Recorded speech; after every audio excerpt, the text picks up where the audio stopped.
Avant d'aborder les fonctions racines carrées à proprement dit, on va d'abord examiner les propriétés des racines carrées. Donc, les propriétés des racines carrées.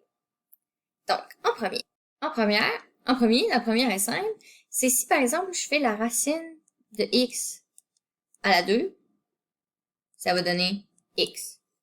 Si je peux vous donner un exemple, si je fais par exemple la racine de 16 à la 2, ça va donner 16. Si je le démontre comme de manière plus longue, donc racine de 16, c'est quoi? C'est 4. Puis 4 à la 2, ça donne 16 aussi. Ensuite, on a la racine d'un produit. Donc, la racine de A fois B, c'est égal à la racine de A fois la racine de B. Donc, si je peux donner un exemple, si j'ai la racine de 2 fois 5, ça va être égal à la racine de 2 fois la racine de 5. Donc, tout ça, en fait, va être égal à la racine de 10. Les deux sont possibles de le calculer. En troisième, c'est la racine d'un quotient. Donc, la racine de A divisé par B, en fait, c'est égal à la racine de A divisé par la racine de B. Par exemple, ben là, ça, c'est un exemple que je vais faire. Si j'ai la racine de 25 sur 36, c'est égal à la racine de 25 divisé par la racine de 36, ce qui est égal, en fait, à 5 sur 6. La quatrième propriété, c'est ce qu'on appelle la factorisation. Donc, si j'ai A racine de x plus B racine de x, je peux mettre racine de x en évidence, puis faire A plus B. Donc, si par exemple, j'ai 3 racines de x plus 2 racines de x, ben ça va faire quoi? Ça va faire 5 racines de x. Donc là, il reste deux propriétés à voir. La cinquième, c'est en fait le pouvoir d'éliminer une racine au dénominateur. Donc, comment on fait, par exemple, si j'ai A sur racine de B? Si je veux éliminer A sur racine de B, c'est possible de multiplier par racine de B sur racine de B. Parce qu'on s'entend, racine de B sur racine de B, ça fait 1. Donc, n'importe quoi fois 1, ça va donner la même chose. Donc, ça change en rien la valeur. Ça, qu'est-ce que ça va faire? En haut, ça va faire A racine de B. Puis en bas, ça va faire racine de B fois racine de B. Donc, ça va faire B. Donc, par exemple,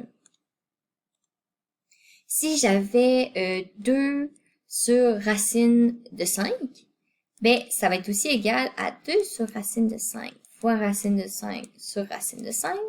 Donc, à 2 racines de 5 sur 5. Et finalement, la sixième propriété, c'est la propriété du conjugué. Donc, d'abord, le conjugué, c'est quoi? Si j'ai A plus racine de B, son conjugué, c'est A moins racine de B. Puis si j'ai A moins racine de B, son conjugué, c'est A plus racine de B.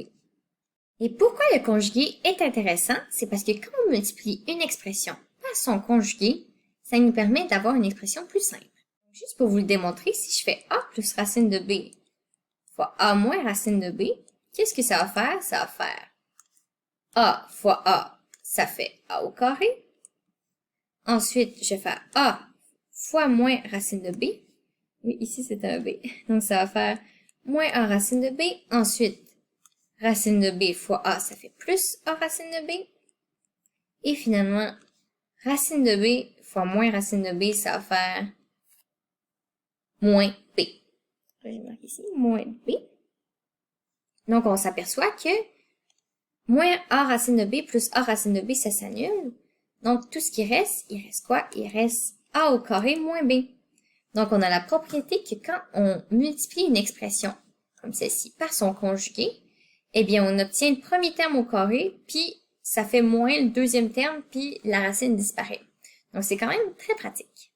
Donc, si je peux donner un petit exemple, si je fais, par exemple, 5 plus racine de 6, par exemple, puis je le multiplie par 5 moins racine de 6, ça va donner 25 moins 6, ce qui va en fait donner 19.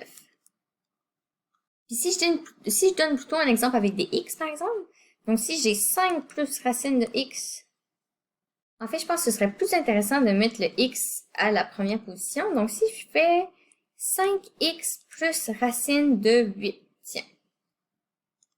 Non, 7, ça va être un nombre encore moins beau. Donc, 5x plus racine de 7, si je fais 5x moins racine de 7, ça va donner quoi? Ça va donner 25x à la 2 moins 7. Donc, vous voyez, ça donne quelque chose de quand même beaucoup plus simple. Puis ça nous permet de faire ce qu'on appelle une différence de carré. Si à la place, je t'aurais demandé, factorise-moi 5x à la 2 moins 7 comme une différence de carré. Mais là, tu aurais pu faire, OK, ben, ça donne 5x plus racine de 7 fois 5x moins racine de 7. Donc, ça nous permet de factoriser par la technique de différence de carré. Donc, tout ça, c'est ce qu'on appelle l'utilité du conjugué. Donc, c'est très pratique. Puis, dans le cas des racines, ça permet des fois de simplifier puis de changer les choses pour avoir d'autres expressions. Ou factoriser, en effet. Et voilà, donc c'est ça pour ce qui est des propriétés des racines carrées. Donc, au prochain capsule, on va embarquer plus sur les fonctions racines carrées.